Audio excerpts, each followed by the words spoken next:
놀라우신 하나님의 가족 여러분, 오늘 저와 함께 해주셔서 감사합니다. 여러분과 함께 있어서 기쁩니다. 저는 여러분들에게 매일 말씀을 나눌 수 있다는 게 너무나 감사합니다.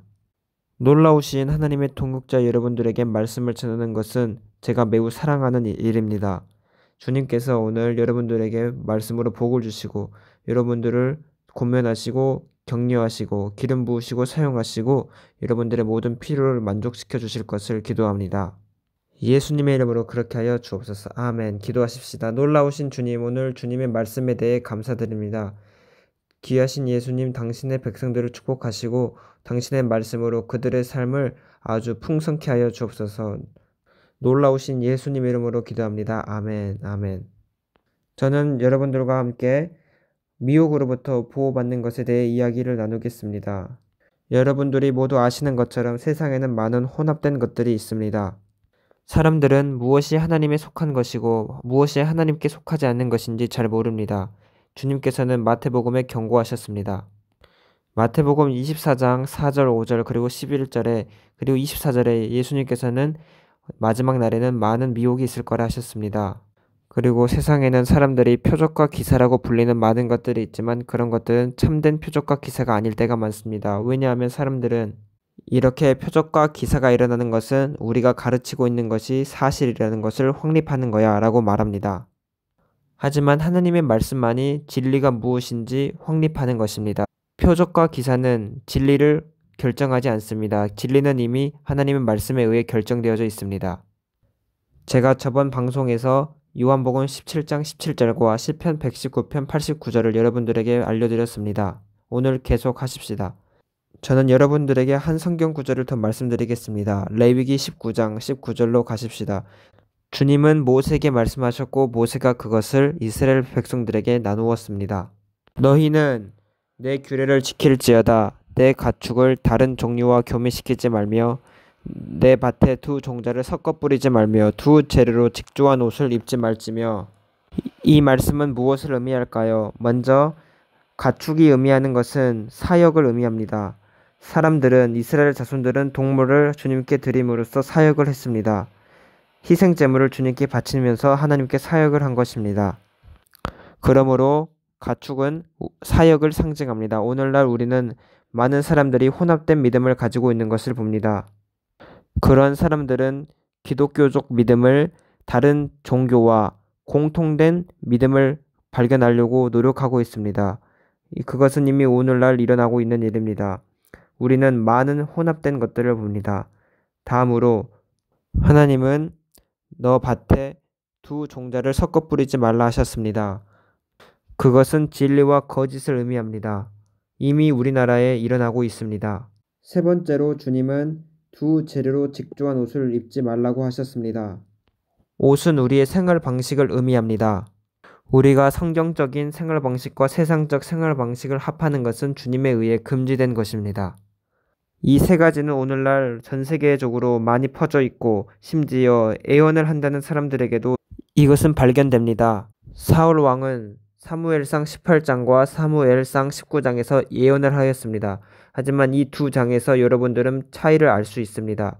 사무엘상 18장에서 그는 악령에 의해 예언을 했습니다. 그리고 19장에서는 성령님에 의해 예언했습니다. 어떻게 이런 일이 일어날 수 있었을까요? 저는 오늘 아침에 발람에 대한 이야기를 성경에서 읽었습니다. 발람도 혼합된 자였습니다. 민수기 24장을 보면 발람은 마귀의 영역 안에서 예언을 하였고 또 그 후에는 성령님에 의해서도 예언을 하였습니다. 이러한 일은 오늘날 많이 자행되어지고 있기 때문에 제가 이 가르침을 여러분들에게 드릴 필요를 느꼈습니다. 여러분들 주의하시고 이런 것들에 대해 경계하십시오. 우리를 정말로 안전하게 보호할 것은 우리가 하나님 앞에서 깨어진 심령을 가질 때입니다. 제가 생각하기로는 주님께서는 이 깨어진 마음을 가지고 회개하는 심령을 가진 자들을 보호하십니다. 제가 이미 여러분들에게 이 말씀을 드렸지만 시편 34편으로 가십시다. 아주 중요한 말씀이 있습니다. 하나님은 이 말씀을 통해 회개하는 것에 대해 이야기하시며 우리의 마음이 항상 주님을 향하여 부드러운 마음을 가지는 것에 대해 이야기하십니다. 34편 18절입니다. 여호와는 마음이 상한 자를 가까이 하시고 충심으로 통회하는 자를 구원하시는도다. 그래서 사람이 하나님을 향해 깨어진 마음을 가질 때 하나님은 그 마음을 사랑하시고 그 사람들을 보호하실 것입니다. 우리는 하나님 앞에서 통회하는 마음을 가져야 합니다. 시편 51편 17절에 다윗은 아주 강력한 것을 말씀합니다. 우리 가서 그가 말한 것을 읽어보도록 하십시다. 하나님께서 구하시는 제사는 상한 심령이라. 하나님이여 상하고 통회하는 마음을 주께서 멸시하지 아니하시리이다. 또 다윗 왕은 우리가 시편 51편 6절을 볼 때 또 강력한 것을 어떤 것을 말합니다. 보소서 주께서는 중심이 진실함을 원하시오니 내게 지혜를 은밀히 가르치시리이다. 그래서 전능하신 하나님께서는 우리 안에 그분의 말씀이 있나 없나 보십니다. 제가 생각하기로는 오늘날 많은 사람들이 미혹을 받는 이유는 그들이 단순히 하나님의 말씀을 모르기 때문입니다. 그들은 정말로 하나님의 말씀을 읽지 않습니다. 그런 사람들은 설교자로부터 오는 말씀을 듣지만 그들 스스로는 자기들을 위해서 말씀을 읽지 않습니다. 그것은 아주 위험한 큰 재앙입니다. 그것은 아주 큰 위험입니다. 사람들이 하나님의 말씀을 자기 스스로를 위해서 알지 못할 때 그것은 온수 마귀로 하여금 그들을 미혹하도록 허락합니다. 제가 한 말을 아주 명심하십시오. 이제 제가 여러분들에게 이스라엘에 대한 어떤 것을 말씀드리겠습니다. 그나저나 그 전에 다시 다윗이 시편 51편 6절에 말씀한 것을 되돌아가십시다. 그가 보라 라고 말한 것은 하나님께서 우리의 삶 속에서 무엇을 원하는지 주의를 기울이라는 것입니다. 하나님께서는 그분의 말씀이 우리 안에 있나 없나 주의를 기울이십니다. 그리고 나서 다윗은 10절에 또 엄청 강력한 것을 말합니다. 그가 말하기를 하나님이여 내 속에 정한 마음을 창조하시고 내 안에 정직한 영을 새롭게 하소서. 이것이 의미하는 바는 우리의 마음 속에 하나님의 말씀이 곧 진리가 있을 때 우리는 깨끗해질 수 있다는 것입니다. 왜냐하면 그는 전에 말했듯이 주께서는 중심이 진실함을 원하신다고 하였기 때문입니다. 하나님께서는 우리 안에 하나님의 진리가 있는지 보기 원하십니다. 그리고 나서 하나님께서는 우리에게 이제 새로운 마음을 주실 것입니다. 하나님의 말씀이 우리 안에 있음으로 말미암아 하나님은 우리에게 새 마음을 주십니다. 하나님께서는 그분의 말씀을 이용하셔서 우리에게 새롭고 깨끗한 마음을 주십니다. 저는 이 기도를 항상 합니다. 정결한 마음 주시옵소서. 주님, 정직한 영을 저에게 새롭게 하여 주옵소서. 저를 주님 앞에서 멀리하지 마시고 주님의 성령을 제게서 거두지 마시옵소서. 저에게 구원의 기쁨을 회복시켜 주시고 자원하는 심령을 주사 저를 붙들어 주옵소서. 그 비결은 6절에 있습니다. 하나님께서는 그분의 말씀을 사용하셔서 새롭고 깨끗한 마음을 우리 모두에게 허락하십니다. 그것으로 하여금 하나님께서 우리 미래에 우리로 하여금 미혹에 빠지지 않도록 보호하십니다. 제 제자들이 주님께 주님이 오시기 전에 무슨 일이 일어나느냐고 물어보았을 때 주님께서는 미혹을 주의하라 했습니다. 주님께서 경고하신 것입니다. 오늘날 많은 사람들의 타락이 있고 오늘날 많은 속임과 미혹이 있습니다. 하지만 하나님의 역사하심도 남은 자에게는 강력하게 임하고 있습니다. 오늘날 많은 젊은이들에게 하나님의 역사하심이 놀랍습니다. 그럼에도 불구하고 여전히 우리들은 많은 사람들이 믿음을 저버리는 것을 봅니다. 왜냐하면 그들은 미혹을 받았기 때문입니다. 그들은 하나님의 말씀을 모르기 때문입니다. 출애굽기로 가십시다. 출애굽기 32장을 살펴보므로 왜 이러한 속임과 미혹이 일어나는지 알려드리겠습니다. 1절입니다. 백성이 모세가 산에서 내려옴이 더딤을 보고 모여 백성이 아론에게 이르러 말하되 일어나라 우리를 위하여 우리를 인도할 신을 만들라. 이 모세 곧 우리를 애굽 땅에서 인도하여 낸 사람은 어찌 되었는지 알지 못함이니라. 이 말씀은 아주 우리의 눈을 뜨이게 하는 구절입니다. 그들이 말했습니다. 우리를 이집트에서 인도한 모세에게 어떤 일이 일어났는지 우리는 모르겠다. 그들이 이 말을 한 이유는 그들은 하나님을 보지 못했기 때문입니다. 그들은 이렇게 말했습니다. 모세가 우리를 이집트로 인도해냈다. 하나님이 우리를 이집트에서 빠져나오게 한 게 아니라 모세가 했다고 했습니다. 그들은 그렇게 자기들을 인도하신 분은 하나님이라는 사실을 모르고 모세라고만 여겼던 것입니다. 그래서 오늘날 사람들이 그들의 눈을 사람에게 고정시킬 때 그들은 이제 우상 숭배로 이끌려지게 됩니다. 제 말을 잘 들어보십시오. 아주 강력한 것입니다. 사람들이 그들의 눈을 주님으로부터 떼어내고 사람에게 옮길 때 그들은 이제 우상 숭배자가 되는 것입니다. 그들은 하나님이 아니라 다른 누군가를 바라보고 있습니다. 그들은 하나님이 아니라 다른 누군가가 그들을 인도해 준다고 생각하였고 우상 숭배자가 되어버렸습니다. 그래서 오늘날 사람들이 예수님을 더 이상 보지 않을 때 그들은 미혹을 받게 됩니다. 그들은 이제 설교자나 목사님을 바라보기 시작합니다. 여기 이스라엘 전체 민족들은 이렇게 말했습니다. 우리를 이집트에서 이끌어낸 모세, 주님이 아닌 이 모세가 어떤 일이 지금 그에게 일어나는지 우리는 모르겠다라고 했습니다. 그래서 우리 이제 새로운 신을 만들자. 너무 계시적인 하나님의 말씀입니다. 오늘날 많은 사람들이 믿음을 떠나는 이유는 그들이 주님을 더 이상 예수님을 바라보지 않고 어떤 다른 설교자, 다른 목사를 바라보고 있기 때문입니다. 오늘날 젊은이들도 믿음을 떠나는데 왜냐하면 그들은 주님을 바라보는 것이 아니라 단지 어떤 찬양 인도자, 예배 리더 이런 사람들을 바라봤기 때문입니다. 그들이 믿음을 떠나니 청년들도 믿음을 저버리는 것입니다. 우리가 우리의 눈을 주님께 고정시키지 않을 때 혼란이 찾아오게 됩니다. 이제 32장 6절에서 8절까지 보십시다.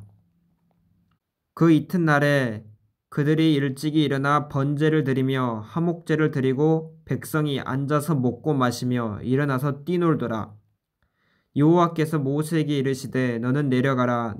내가 애굽 땅에서 인도하여 낸 내 백성이 부패하였도다. 그들이 내가 그들에게 명령한 길을 속히 떠나 자기를 위하여 송아지를 부어 만들고 그것을 예배하며 그것에게 제물을 드리며 말하기를 이스라엘아 이는 너희를 애굽 땅에서 인도하여 낸 너희 신이라 하였도다. 하나님께서는 이스라엘 백성이 하나님이 아니라 모세가 자기들을 인도하여 냈다고 했습니다. 그래서 하나님께서는 그때 이스라엘 백성들을 거절하시면서 모세로 하여금 가서 너가 애굽 땅에서 너 백성을 인도했다고 말해라 라고 한 것입니다. 모세가 이스라엘 백성을 위해서 기도했을 때 하나님의 마음은 감동을 받으셨고 하나님께서는 그 백성들을 멸하시지 않으셨습니다. 왜냐하면 모세가 그들을 위해 기도했기 때문입니다. 이스라엘 백성들은 먼저 처음에는 모세가 자기들을 이집트 땅에서 인도해 냈다고 했지만 그 다음에는 이제 우상을 섬기면서 우상을 만들어 이 우상이 우리를 인도해 냈다고 했습니다. 다시 말씀드리겠습니다. 처음에 이스라엘 백성들이 모세가 자기들을 이집트 애굽 땅에서 인도해 냈다고 말하고 이제 우상을 만들면서 말하기를 이제 이 우상이 우리를 애굽 땅에서 인도해 냈다고 말했습니다. 와, 사람들이 주님으로부터 시선을 돌릴 때 그들은 이제 혼적인 사람이 됩니다. 감정적인 사람이 됩니다. 이스라엘 백성들은 이튿날에 일찍 일어나 번제를 드리며 화목제를 드리고 백성이 앉아서 먹고 마시며 일어나서 뛰놀았다고 말씀합니다. 이 말씀이 의미하는 바는 우상 숭배는 바로 감정적인 경험의 결과입니다. 사람들이 너무 감정적으로 흥분되었을 때 그들은 이제 다른 한 개인을 바라보면서 다른 사람들을 바라보면서 그들을 인도해 주기를 바라고 자기들이 자기네 삶 속에서 무엇을 행해야 될지 말해주기를 원하고 있습니다. 왜냐하면 그들은 더 이상 하나님의 말씀 안에서 확 굳건히 서지 못했기 때문입니다. 그들은 더 이상 주님 자신을 의지하는 것이 아니라 그 사람을 의지하여 그들의 기분을 좋게 할 그 사람을 구하고 있는 것입니다. 그들은 혼적인 사람이 되었고 자기 중심적 사람이 되었습니다. 이런 사람들은 말하기를 나는 치료받고 싶고 나는 흥분되고 싶고 나는 짜릿함을 느끼고 싶고 나는 만족되기 원한다. 나를 도와달라. 내가 더 좋은 것을 느낄 수 있도록 내 자신에 대해 더 좋음을 느낄 수 있도록 도와달라고 말합니다. 그것은 오늘날 우리나라와 전 세계에서 일어나고 있는 일입니다. 오늘날 여러분들이 듣고 있는 메시지는 희망에 대한 메시지입니다. 어떻게 자기 스스로를 더 좋다고 느낄 수 있는지, 어떻게 하면 성공하고 어떻게 하면 행복할 수 있는지, 이거 모두 다 자기 자신에 대한 것입니다. 자아 중심적인 것입니다. 예수님에 대한 것이 아닙니다. 많은 곳과 많은 경우에 많은 장소에서 이런 것들은 더 이상 예수님 중심적인 것이 아니라 자기 중심, 완전한 자기 중심적인 것입니다. 이스라엘 백성들이 이제 우상 숭배의 길로 접어들었을 때 레위기 10장 1절 2절은 나답과 아비후에 대해 말합니다. 그들은 다른 불을 주님께 드렸습니다. 다른 불은 이 지구에 속한 불입니다. 땅에 속한 불입니다. 하늘에 속한 불이 아닌 것입니다. 레위기 9장 24절을 읽어보면 불이 여호와 앞에서 나와 제단 위에 번제물과 기름을 사른지라 온 백성이 이를 보고 소리 지르며 엎드렸도다 라고 말씀합니다. 그래서 하나님께서는 하나님의 백성들이 하나님이 보내신 불을 이용하여 번제를 드리시기를 원했습니다. 성막에서 하나님을 섬길 때 그 불을 이용하기 원하셨습니다. 하지만 그들은 하나님이 하늘에서 보내신 그 불을 거절했습니다. 자신들의 불을 선택했습니다. 그 사람들은 자기들을 위해 불을 만들었습니다. 오늘날 우리들이 보는 것은 많은 사람들이 하나님의 진정한 능력을 거부하고 있습니다. 많은 사람들은 하나님의 임재를 거부하고 있습니다. 그들은 하나님께서 하늘에서 하나님이 보내신 것을 거부하고 있습니다. 그들은 다른 누군가에 의해 만들어진 것을 원하고 있습니다. 지구의 것을, 땅의 것을 원하고 있습니다. 이것은 우상 숭배입니다. 그래서 나답과 아비후는 다른 불을 드렸습니다. 그것은 하나님으로부터 온 불이 아니었습니다. 그 불은 성령의 불이 아니었습니다. 여러분들은 오늘날 많은 혼적인 것을 보십니다. 사람들은 그것을 예배라고 부르지만 그것은 단순한 그냥 감정적인 노래일 뿐입니다. 그곳에는 예배가 없습니다. 그것은 예배가 아닙니다. 왜냐하면 진정한 예배는 계시로 말미암은 예배가 진정한 예배입니다. 여러분들은 하나님께 그분의 거룩하심을 알 수 없어도 감사를 드릴 수 있고 하나님의 거룩하심을 알 수 없어도 찬양할 수 있습니다. 하지만 여러분들이 하나님의 거룩하심을 알지 못한다면 예배드릴 수 없습니다. 하나님을 예배드리기 위해서 우리는 반드시 하나님을 알아야 합니다. 오늘날의 많은 예배는 혼적인 예배입니다. 단순한 노래를 부르는 것과 같습니다. 그곳에는 주님의 임재가 없습니다. 주님의 생명이 없습니다. 삶이 변화받는 것도 없습니다. 그러면 우리는 어떻게 진정으로 하나님을 우리 삶 속에서 섬길 수 있을까요? 제가 여러분들에게 4가지의 열쇠를 드리겠습니다. 여러분들 모두가 이것을 받아 적으셨으면 좋겠습니다. 여러분 자신을 미혹되는 것으로부터 보호할 수 있는 4가지의 열쇠가 있습니다. 먼저 베드로 전서 5장 5절입니다. 성경 구절을 적으십시오. 그리고 읽어 주십시오. 첫 번째로 먼저 주님 앞에 겸손하십시오. 주님 앞에서 여러분들 스스로가 겸손할 수 있도록 여러분들을 유지시키십시오. 겸손하게 유지하십시오. 두 번째는 데살로니가 후서 2장 9절입니다. 그리고 12절까지입니다. 여러분들이 직접 읽어서 주님께서 여러분들에게 계시해 주시기를 바랍니다. 우리는 주님의 진리, 주님의 말씀을 사랑해야 합니다. 이게 두 번째입니다. 이제 세 번째는 시편 34편 11절에서 14절까지입니다. 바로 우리가 주님을 향한 경외함을 우리 속에서 계속 만들어내고 계속 증가시켜야 합니다. 하나님을 향한 경외함을 우리 삶 속에서 계속 증가시켜야 합니다. 그리고 마지막 4번째 열쇠는 고린도전서 2장 1절부터 5절까지입니다. 바로 예수님의 십자가가 여러분들의 삶의 중심이 되게 하게 하십시오. 제가 말씀드린 이 4가지의 방법이 여러분들의 삶을 미혹으로부터 안전하게 보호할 것입니다. 첫 번째, 주님 앞에서 겸손하십시오. 베드로 전서 5장 5절입니다. 두 번째, 주님의 말씀을 사랑하십시오. 주님의 진리를 사랑하십시오. 데살로니가 후서 2장 9절부터 12절까지입니다. 이제 세 번째, 시편 34편 11절부터 14절까지입니다. 하나님을 향한 두려움을 여러분들의 삶 속에서 증가시키십시오. 이제 4번째로는 고린도 전서 2장 1절에서 5절까지입니다. 예수님의 십자가가 여러분들의 삶의 중심이 되게 하십시오.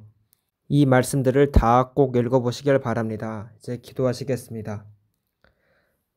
주님, 주님의 백성들을 축복해 주시고 미혹으로부터 보호하여 주옵소서. 그들을 영적 해로움부터 보호하여 주시고 주님의 굳건한 말씀 안에서 강하게 하여 주옵소서. 주님의 백성들을 주님의 강하신 힘으로 축복해 주옵소서. 그들의 영을 강하게 하시고 예수님의 이름으로 그들의 필요를 만족시켜 주옵소서. 예수님의 이름으로 기도했습니다. 아멘. 이제 잠시 몇 분 동안 여러분들에게 나눌 말이 있습니다. 저를 떠나지 마십시오. 저는 제 마음속에 느끼고 있습니다. 주님께서 여러분들을 재정적으로 정말로 축복하실 것입니다. 저는 위험이 다가오고 있다고 느낍니다. 주님께서 저에게 어떤 것도 말씀하지 않으셨습니다. 하지만 저는 위험이 오고 있다는 것을 느낍니다. 저는 지금까지 쭉 지금 정치적으로 세계에서 어떤 일이 벌어지고 있는지 관찰했습니다. 그리고 유럽에서 무슨 일이 앞으로 벌어질지, 이란에서, 이스라엘에서 어떤 어려움이 일어날지, 중동아시아에서 어떤 일이 일어날지 저는 쭉 지켜보았습니다. 제가 믿기로는 전 세계의 경제가 심하게 흔들릴 것입니다. 세상에는 앞으로 재정적으로 큰 어려움이 있을 것으로 여겨집니다. 저는 여러분들이 그 경제적 어려움에 붙잡히지 않았으면 좋겠습니다. 여러분들이 정말로 거기에 붙잡히지 않았으면 좋겠습니다. 제가 생각하기로는 정말로 우리가 하나님께 우리의 서약을 할 시간입니다. 주님, 우리가 주님을 섬기기 원합니다. 주님의 왕국을 위해 제가 심고 싶습니다. 그리고 주님께서 저를 축복해 주셨으면 좋겠습니다. 여러분이 아시다시피 다윗은 하나님께 많은 맹세를 했습니다. 성경이 말하기를 하나님께서 다윗의 맹세를 기억하셨다고 여러 번 말했습니다.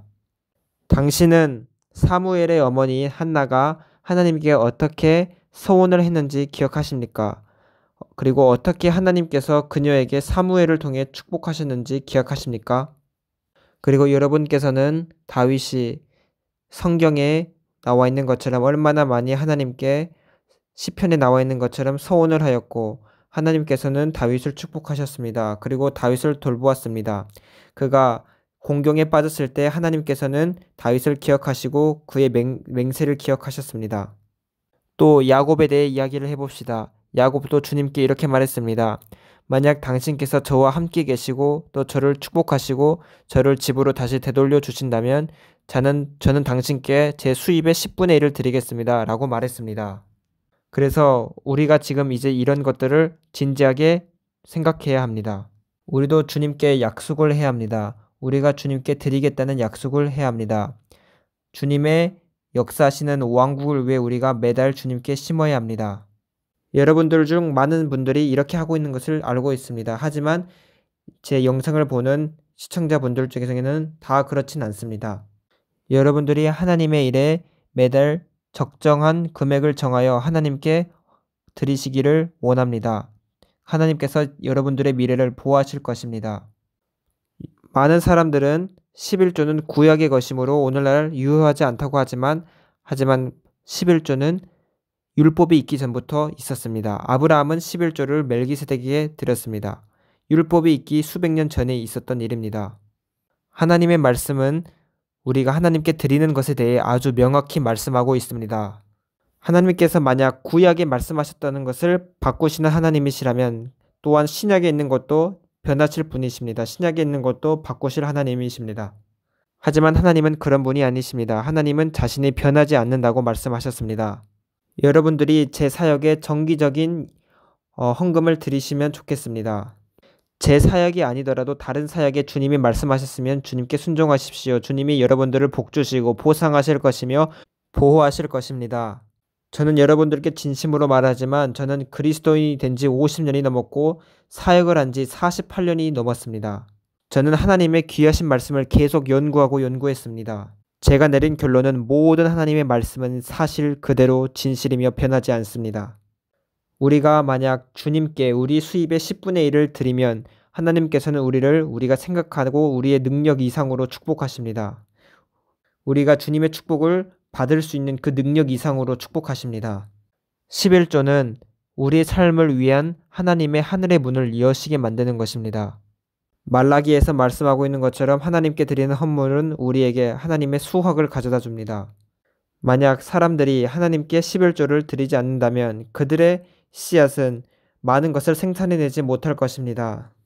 하나님께서는 너 위에 있는 하늘의 문을 여시겠다고 말라기에 약속하셨습니다. 또 싸울 것이 없을 때까지 축복하신다고 하셨습니다. 오직 11조만이 하늘의 물질적 축복을 우리에게 가져다 줍니다. 그것은 첫 열매입니다. 하나님이 우리에게 원하시는 첫 열매입니다. 하나님께서 에덴 동산에 있는 아담에게 11조를 요구하셨습니다. 하나님이 말씀하시기를 너는 이 모든 것을 가지고 있지만 단 한 개의 나무는 손을 대지 말라고 하셨습니다. 심지어 우리의 영적 조상들도 11조에 대해 알았습니다. 아벨을 생각해 보십시오. 그는 하나님께 양의 11조를 드렸습니다. 그래서 하나님은 그를 축복하셨습니다. 가인은 이 사실을 알았음에도 불구하고 잘못된 방식으로 하나님께 드렸습니다. 그는 피에 대해 존경을 표하지 않았습니다. 아시다시피 아브라함도 멜기세덱에게 10분의 1을 드렸고 이삭도 그리하였고 야곱도 또한 주님께 제가 10분의 1을 드린다고 말씀했습니다. 야곱은 그 사실을 그의 아버지로부터 이것을 배운 것이 확실합니다. 11조는 구약 성경 전체에 있는 말씀입니다. 하나님께서는 모세에게 이렇게 말씀하셨습니다. 이스라엘을 가르치고 그들에게 10분의 1을 하라고 주님께 드리게 하라고 하셨습니다. 우리는 오늘날 유대인들에게 10분의 1을 하도록 말할 필요가 없습니다. 왜냐하면 그들은 이미 그것을 하는 가정 안에서 자라고 이 모든 것을 압니다. 그랬기 때문에 유대인들은 오늘날의 가장 축복받은 민족이 된 것입니다. 그들은 계속해서 재정적으로 축복을 받을 것입니다. 왜냐하면 그들은 11조를 하는 사람들이기 때문입니다. 유대교 회당에서는 돈을 모으지 않습니다. 왜냐하면 사람들이 그 회당에 너무 많이 헌금을 드리기 때문입니다. 그들은 그렇게 주도록 가르침을 받았습니다. 우리가 하나님께 11조를 드리기 시작할 때 우리는 우리 삶 속에서 재정적으로 차이를 발견하게 될 것입니다. 제가 이 말을 하는 것은 주님으로 받았다고 느껴집니다. 왜냐하면 오늘날 많은 사람들이 오늘날 11조 하는 것에 대해 혼동을 받습니다. 왜냐하면 이것들이 다 구약적인 것이고 율법적인 것이라 생각하기 때문입니다. 아닙니다. 이건 하나님의 말씀입니다. 예수님께서도 주라고 말씀하셨습니다. 그리고 사도 바울도 고린도 후서 8장 9절에 헌물에 대해 말씀하셨고 빌립보서에도 그렇게 말했습니다. 저가 기도하기는 하나님께서 주님께서 여러분들에게 말씀하시고 여러분들이 주님의 말씀에 순종하기를 기도합니다. 그리고 하나님께서 여러분들을 축복하시도록 기도할 것입니다. 하나님께서 여러분들이 생각하거나 느끼는 거에 더 넘치도록 능히 하시도록 여러분들을 축복하시기를 기도할 것입니다. 여러분들의 손을 같이 뻗으시고 합심으로 기도하십시다. 제 마음도 여러분을 향하여 뻗었습니다. 그러면 이제 기도하겠습니다. 주님, 우리가 합심으로 기도합니다. 주님의 백성을 재정적으로 축복하여 주옵소서. 그들을 재정적으로 보호하여 주시고 그들의 삶 위에 있는 하늘의 문을 열어 주옵소서. 그리고 그들을 복 주시고 주님께서 말라기에 약속하신 약속처럼 그들에게 쌓을 곳이 없도록 축복하여 주옵소서. 그들이 빚에 허덕이며 살지 않게 하여 주옵소서. 하나님 안에서 진정한 풍부함과 풍성함을 누리게 하여 주옵소서. 주라, 그리하면 너희에게 줄 것이니 곧 후이되어 누르고 흔들어 넘치도록 하여 너희에게 안겨주리라. 지금 진심으로 말하지만 제 손에 지금 기름 부으심을 전 느끼고 있습니다. 주님의 백성을 축복하시고 주님의 백성을 모든 방면에서 증가시켜 주옵소서. 그들의 삶 속에 더 이상 부족함이 없게 하여 주옵소서. 그들의 미래에 더 이상 부족함이 없게 하여 주옵소서. 미래에 대해 걱정하지 않게 하여 주옵소서. 세상은 앞으로 엄청난 고통과 경제적 어려움을 겪을지라도 그들만은 주님의 말할 수 없는 축복으로 복을 받게 하여 주옵소서. 예수님의 이름으로 기도합니다. 아멘. 아멘. 이제 여러분들 가운데서는 이제 하나님께 드리기를 원하도록 마음이 생긴 분이 분명히 있을 것입니다. 여러분들의 믿음은 이제 자극되고 흥분되어졌을 텐데 지금이 바로 주님께 드릴 좋은 최고의 시간입니다.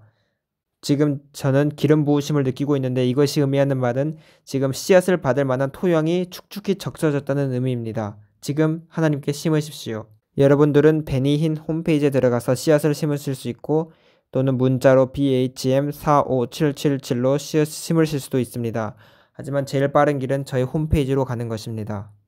내일 저와 함께 해주시고 저는 내일 이스라엘에서 지금 발생하고 있는 일을 여러분과 나눔으로써 그 국가를 위해 기도했으면 좋겠습니다. 지금 애연적인 사건이 일어나고 있습니다. 애연적인 순간입니다. 이스라엘 나라에 대해 내일 나누고자 합니다. 여러분들도 관심을 가져줬으면 좋겠습니다. 내일 보십시다. 많은 사랑과 많은 축복을 여러분들에게 드립니다. 감사합니다. 제가 진심으로 여러분들에게 말하지만 저의 놀라운 동역자가 되어주셔서 너무너무 감사드립니다. 다음에 보십시다. 바이바이. 안녕.